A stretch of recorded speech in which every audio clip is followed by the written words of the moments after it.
கடற்கரை பகுதியில் போதை வஸ்துகளை தமிழக முதல்வர் கட்டுப்படுத்த வேண்டும் என தமிழ்நாடு ஜவ்ஹீத் ஜமாத் கூட்டமைப்பின் மாநில துணைச் செயலாளர் முஜிபுர் ரஹ்மான் வேண்டுகோள் விடுத்துள்ளார்.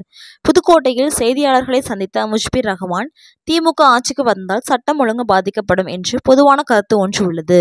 ஆனால் அதை மெய்ப்பிக்கும் விதமாக சமீப காலமாக கிழக்கு கடற்கரை சாலையில் ஆங்காங்கே போதைப் பொருட்கள் கடத்தல் உள்ளிட்டவை நடந்து வருகிறது என்று குற்றம் சாட்டினார்.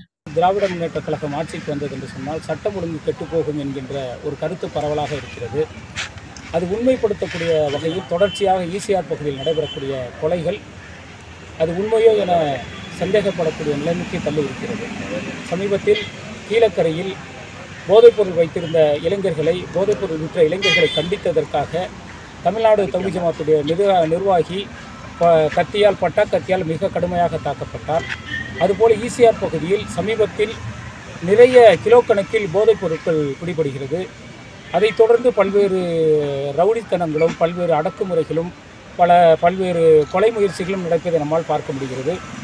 இன்று ஓரிரு தினங்களுக்கு முன்பு நடந்த இந்த கோபாலப்பட்டினத்தில் நடந்த இந்த விஷயமும் மிகப்பெரிய ஒரு அதிர்ச்சியை நமக்கு ஏற்படுத்தியிருக்கிறது.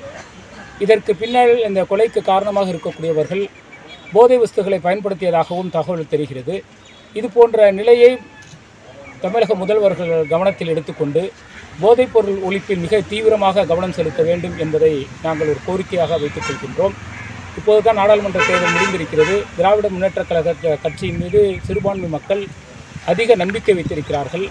ஆனால் ஈசிஆர் பகுதியில் சிறுபான்மையினர்கள் அதிகம் வசிக்கக்கூடிய பகுதியில் போதைப்பொருள் வஸ்து என்பது திட்டமிட்டு விற்பனை செய்யப்படுவதாக தெரிகிறது. இதை உடனடியாக தடுக்கக்கூடிய வகையில் தமிழக முதல்வர் நடவடிக்கை எடுக்க வேண்டும் என்பதை கேட்டுக்கொள்கின்றோம். 2 நாட்களுக்கு முன்பு இந்த கோபாலப்பட்டினத்தில் நடந்த அந்த கொலை வழக்கில் தொடர்பாக காவல்துறை அதிகாரிகள் மிக சிறந்த முறையில் நடவடிக்கை எடுத்து வருகிறார்கள் என்பது நமக்கு திருப்தி அளிக்கக்கூடிய வகையில் இருக்கிறது. அந்த குற்றவாளிகளை கைது செய்ய வேண்டும் என்று சொன்னால் பொதுமக்களும் ஜமாத்தாரர்களும் காவல்துறைக்கு முழு ஒத்துழைப்பு கொடுக்க வேண்டும். காவல்துறை அதிகாரிகள் மிக விரைவில் சம்பந்தப்பட்ட குற்றவாளிகளை கைது செய்வோம் என அறிவித்திருக்கிறார்கள். அவர்களுக்கும் எங்களுடைய இந்த நன்றியை தெரிவிக்கிறேன். மாநில துணை பொதுச் செயலாளர் தமிழ்நாடு தவ்ஹீத் ஜமாத்.